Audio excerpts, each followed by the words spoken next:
যদি ভাবো অল্প দিনে বড়লোক কিভাবে হওয়া যায়, তবে এই গল্পটা তোমার জন্য। নিজের পকেটে সরকারের বড় বড় রাঘববোয়ালদের কাছ থেকে কথার জাদুতে টাকা কামিয়ে নিচ্ছে, কিন্তু পুলিশ যখন এই টাকা পাহাড় ধসিয়ে দিতে আসে, তখন শুরু হয় আসল খেলা। বলছিলাম কুড়িয়ে অন্যতম একটা ক্রাইম থ্রিলার মুভিটি। এই মুভি শেষ না করে তুমি উঠতেই পারবে না। চলো আর পেছন না পেরে একদম মুভিতে যাওয়া যাক। মুভির শুরুতেই আমরা সরাসরি পরিচিত হই ওয়ান নেটওয়ার্ক নামে এক বিশাল ফিন্যান্স কোম্পানির সাথে। আজ তাদের জমজমকপূর্ণ অ্যানিভার্সারি অনুষ্ঠান চলছে, যার কারণে চারদিকে পরিবেশটা ভীষণ উৎসবমুখর হয়ে রয়েছে। এই কর্পোরেট সাম্রাজ্যের একমাত্র অধিপতি বা প্রধান চেয়ারম্যান হলেন জিং ইয়াংপে। সেই মানুষটা দেখতে যেমন স্মার্ট, তার কথা বলার জাদুকর স্টাইলও ঠিক তেমনই মারাত্মক।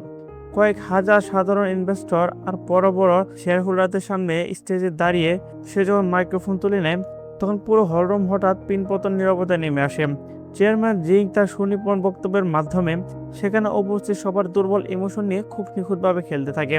সে বেশ গভীর গলায় বলে, আজ ভোর রাতে আমি একটা অদ্ভুত স্বপ্ন দেখেছি, যেখানে আপনারা সবাই ভালোবেসে আমাকে শক্ত করে আলিঙ্গন করছেন। মানে চিন্তা করে দেখো, এই চালাক টুকটা কত বড় সাইকোপ্যাথ হলে হাজার মানুষের সামনে একটা ফেক ইমোশনাল তৈরি করতে পারে। জিং এর কৃত্রিম আবেগ ভরা কথাগুলো শুনে অডিয়েন্সের আসনে বসা অনেক মানুষের চোখ বেয়ে জল পড়তে থাকে। তাদের কাছে জিং হলো একজন দেবতা তুল্য মানুষ, যে কিনা তাদের অন্ধকার জীবনের স্বপ্ন পূরণের জন্য একটা বিশাল রাস্তা দেখাচ্ছে। তার এই মিষ্টি কথা বলে সাধারণ মানুষ তাদের জীবনের সব উপার্জন সেখানে ইনভেস্ট করে দেয়। কিন্তু এই হাসি মুখের আড়ালে যে কত বড় একটা স্ক্যাম লুকিয়ে আছে, সেটা তখন কেউ ধরতে পারে না। মোট কথা, এই পুরো খেলায় সাধারণ মানুষগুলো একটা দাবার গুটি মাত্র। তবে জিং নিজেকে যতই চালাক ভাবুক না কেন, এই বিশাল মিটিং এর ভিতরে একদল তকুর ইন্টেলিজেন্ট অফিসার আগে থেকে ছদ্মবেশে উপস্থিত ছিল। জিংয়ের এই রমরমা ব্যবসার আড়ালে যে প্রতিনিয়ত অবৈধ লেনদেন চলছে, সেটাই তীক্ষ্ণ ডিরেক্টরের নজর এড়ায়নি। সেখানে উপস্থিত থাকা এক গোয়েন্দা সদস্য ওয়ান কোম্পানির মেইন সিস্টেম ম্যানেজার পার্ক জিংকে নিজের ফোন থেকে বারবার কানেক্ট করার চেষ্টা করছিল। এই পার্ক হলো চেয়ারম্যান জিংয়ের একমাত্র ডান হাত এবং তাদের কোম্পানির পুরো আইটি সিস্টেমের মাথা। কিন্তু পার্ক তখন গোয়েন্দাদের কোনো ধরনের রেসপন্স দিচ্ছিল না। সে যেন নিজে এক অদ্ভুত জগৎ নিয়ে ব্যস্ত ছিল। মিটিং শেষ হওয়া মাত্রই জিং তার পরবর্তী গোপন এজেন্ডা সফল করার জন্য দ্রুত স্পট থেকে বেরিয়ে যায়। অন্যদিকে পার্ক যখন আন্ডারগ্রাউন্ড পার্কিং লটে এসে নিজের লাক্সারিয়াস গাড়িতে ওঠে, তখন হুট করে এক নাটকীয় ঘটনা ঘটে। একদম আকস্মিকভাবে একজন সুন্দর মেয়ে তার গাড়ির পিছনে দরজা খুলে ভিতরে ঢুকে পড়ে এবং সাথে সাথে সে নিজের হাতে একটা ডিভাইস দিয়ে গাড়ির সব ইন্টারনেট কানেকশন বিচ্ছিন্ন করে দেয়। পার্ক কিছু বুঝে ওঠার আগে মেয়েটা বেশ ঠান্ডা গলায় নিজের পরিচয় দেয়। সেই সিনেমা সরকারি ফিনান্স ক্রাইম ডিপার্টমেন্ট থেকে সরাসরি এসেছে। তার স্পষ্ট নির্দেশ ছিল, তুমি চুপচাপ আমাদের সাথে চলো, না হলে তোমাকে মিথ্যা কেসে এখান থেকে ফাঁসিয়ে দেওয়া হবে। পার্ক অত্যন্ত বুদ্ধিমান লোক, তাই সে চারপাশটা ভালো করে তাকিয়ে দেখলো আর বুঝতে পারলো এই মুহূর্তে তার পালানোর কোনো পথ নেই। তাই কাজ করতে যাওয়ার আগে সে লেফটেন্যান্ট সিং এর কাছে বিশেষ অনুমতি নিয়ে একটা কল করে তাদের কোম্পানির এক প্রবীণ ফাউন্ডার মামা কিমকে। তার সেই কুরের মেসেজটি ছিল, আমার আসতে 1 ঘন্টা দেরি হলে আমাকে রেখে আপনারা চলে যান। এবার তারা চলে আসে ক্রাইম ডিপার্টমেন্টের মেন হেডকোয়ার্টারে। সেখানে ক্যাপ্টেন কিম সরাসরি পার্কের মুখোমুখি হয়ে একটা চেয়ারে বসে। ক্যাপ্টেন কিমের তীক্ষ্ণ দু চোখ পার্কের মুখের উপর স্থির হয়ে আছে। এই ক্যাপ্টেনের কাছে অলরেডি ভিতরে থাকা পাক্কা খবর এসেছে যে চেয়ারম্যান জিং ইয়াংপেল প্রায় $100 কোটি আন্তর্জাতিক ফ্রড করার প্রিপারেশন নিচ্ছে। আর পার্ক যেহেতু এই কোম্পানির মেইন সিস্টেম ম্যানেজার, তাই আইনের চোখে এই ভয়ঙ্কর অপরাধের সমান দায়ভার তার কাঁধে এসে পৌঁছেছে। ক্যাপ্টেন কিম তখন পার্কের মনের অবস্থা বুঝতে পেরে তাকে একটা বড় অফার দেয়। সে নিজের গলা কিছুটা নামিয়ে বলে, তুমি যদি আমার সাথে সম্পূর্ণ কোঅপারেট করো এবং জিং এর সব কুকুরদের ফাঁস করে দাও, তবে তোমার আইনি শাস্তি কমিয়ে দেওয়ার ব্যবস্থা আমি করে দেব। পার্ক এবার বেশ মানসিক চাপে পড়ে যায়, কারণ তার কপালে তখন বিন্দু বিন্দু ঘাম ঝরতে শুরু করে। সে নিজের মনে খুব দ্রুত রিভাইজ করে এবং পুলিশের কাছে তাদের ইন্টারনাল অনেক সেন্সিটিভ ইনফরমেশন আগে থেকে জানা আছে। তার উপর এই সৎ গোয়েন্দার বিপুল অর্থলোভ দেখিয়ে কাবু করা কোনোভাবে সম্ভব না। তাই নিজের পিঠ বাঁচাতে সে শেষ পর্যন্ত পুলিশের সাথে হাত মেলানোর সিদ্ধান্ত নেয়। তবে পার্ক নিজের বুদ্ধিতে জিং এর কাছে গুরু ঘটনা গোপন রাখার চেষ্টা করে। সে ক্যাপ্টেন কিমের চোখের সামনে মামা কিমকে ফোন করে আবার একটা মিথ্যা বলে। সে জানায় পুলিশের একটা টহল গাড়ির সাথে তার নিজের গাড়ি সামান্য ধাক্কা লাগায় তাকে লোকাল পুলিশ স্টেশনে যেতে হয়েছে। পার্কের মুখে এই সাধারণ অ্যাক্সিডেন্টের কথা শুনে ওয়ান নেটওয়ার্কের মেইন ডেটা ডিলিট করার কাজ আপাতত বন্ধ করে দেয়। মামা কিম সে নিজের হাতে মাউসটা টেবিলের উপর রেখে একটা স্বস্তির নিঃশ্বাস ফেলে। অর্থাৎ পার্ক তার চালাকি দিয়ে পুলিশ এবং নিজের কোম্পানিকে একসাথে অন্ধকারের মধ্যে রেখে দিল। ইতিমধ্যে চেয়ারম্যান জিং যখন ফেডারেল জেনারেল চিফ ওয়াং এর সাথে একটা রিসোর্টে নিজের আনন্দের সময় কাটাচ্ছিল, তখন পার্কের এক আকস্মিক ঘটনা খবর শুনে সে প্রচন্ড রাগান্বিত হয়। জিং আসলে এতটাই পাওয়ারফুল ছিল যে সরকারের অনেক উপদেষ্টা কর্মকর্তা এবং বড় বড় রাজনীতিবিদরা সবসময় তার পকেটেই থাকতো। রাতের বেলা জিং ইয়াং পেল নিজের গোপন ডেরা একটা আর্জেন্ট মিটিং ডাকে, যেখানে মামা কিম এবং পার্ক জোয়াং হ বাধ্য হয়ে উপস্থিত হয়। সেই রাজকীয় ডিনার টেবিলে বসে তারা ওয়াইং এর গ্লাসে চুমুকে দিতে দিতে একে অপরের প্রতি অন্ধ ট্রাস্ট বজায় রাখার প্রতিজ্ঞা করে।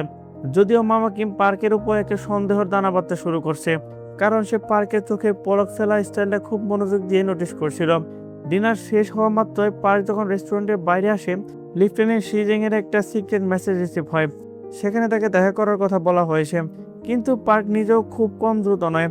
সে খুব ভালো করে জানতো যে গোয়েন্দারা ছদ্মবেশে তাকে সবসময় ফলো করছে। এই মুহূর্তে পার্কের মাথায় কেমন এক মারাত্মক প্ল্যান ঘটেছে, যেখানে সে একসাথে পুলিশ এবং জিং দুজনকে ধোঁকা দিতে চলছে। পার্ক এবার গোয়েন্দাদের চোখে খুব সহজে ধুলো দিতে নিজের অ্যাপার্টমেন্ট থেকে দ্রুত গায়ের কাপড় চোপড় চেঞ্জ করে সাধারণ একটা লোকাল বাসে চড়ে বসে। এরপর সে মাঝপথে বাস থেকে নেমে অন্য একটা ট্যাক্সি করে তার এক পুরাতন বিশ্বস্ত বন্ধুর সাথে দেখা করতে চলে যায়। এই বন্ধু হলো ওয়ান নেটওয়ার্কের সেই সিক্রেট হ্যাকার, যে কিনা পর্দার আড়াল থেকে তাদের সব ইলিগাল কাজ টেকনিক্যালি সাহায্য করে থাকে। পার্ক যখন তার বন্ধুর ঘরে ঢুকে বলে ডিটেকটিভরা অলরেডি তাদের পিছু নিয়েছে, তখন সেই বন্ধুরা চরম ভয় সোফার উপর বসে কুঁকড়ে যায়। তখন পার্কের মাথায় এক অবিশ্বাস রকমের প্ল্যানিং চলছিল।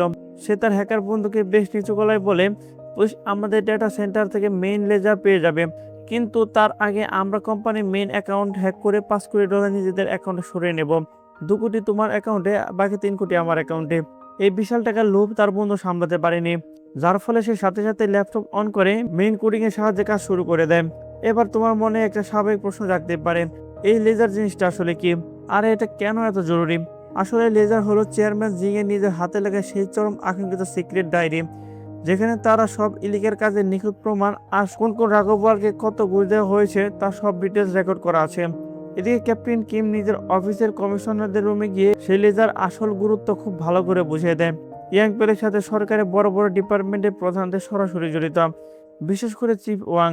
এর আগেও জিং কয়েকবার সততা নিয়ে কাজ করে পুলিশের হাতে ধরা পড়লেও চিফ ওয়ানের পলিটিক্যাল পাওয়ারের কারণে সে প্রতিবারই হাসি মুখে ছাড়া পেয়ে গেছে।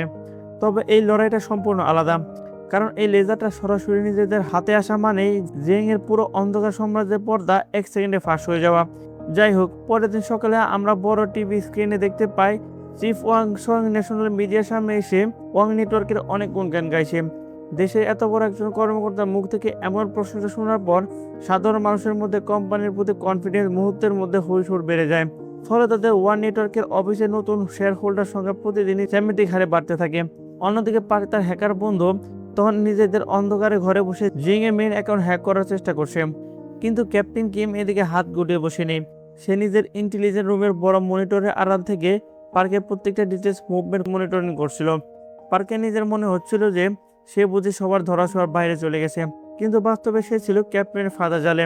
জিং এর প্রধান ডেরায় ঢুকে এই মহামূল্যবান লেজার উদ্ধার করাটাই এখন গোয়েন্দা টিমের প্রধান একটা লক্ষ্য। এবার পরের দিন সকালে গোয়েন্দারা হঠাৎ পার্ককে মাঝ রাস্তাতে তুলে নিয়ে নিজেদের চলন্ত গাড়ির ভেতরে বসায়। ক্যাপ্টেন ঠিক পার্কের পাশে বসে সোজাসুজি জানায় সে কখন, কোথায় আর কার সাথে দেখা করছে তারা সবকিছু খুব ভালো করে জানে। এইসব কথা শুনে পার্ক বেশ নার্ভাস হয়ে পড়ে, কারণ সে নিজের মনে খুব ভালো করে বুঝতে পারে সে তার ব্যক্তিগত হ্যাকিং প্ল্যানে হয়তো ক্যাপ্টেন আর অলরেডি জেনে গেছে। ক্যাপ্টেন কিম তার কিছুটা ধমক দিয়ে বলে, কিন্তু এবার আসল টার্গেট হলো চেয়ারম্যান জিং এর গোপন লেজারটা। তো বন্ধুরা, ক্যাপ্টেনকে পরবর্তীতে জিং এর গোপন লেজারটা খুঁজতে পারবে, তো সেটাই আমরা দেখব পরবর্তী এপিসোডে। এই এপিসোড কেমন লাগলো আপনাদের কাছে সেটা অবশ্যই কমেন্টস করে জানাবেন। পরবর্তী এপিসোড খুব শীঘ্রই চলে আসবে। সে পর্যন্ত সবাই ভালো থাকবেন, সুস্থ থাকবেন। আল্লাহ হাফেজ।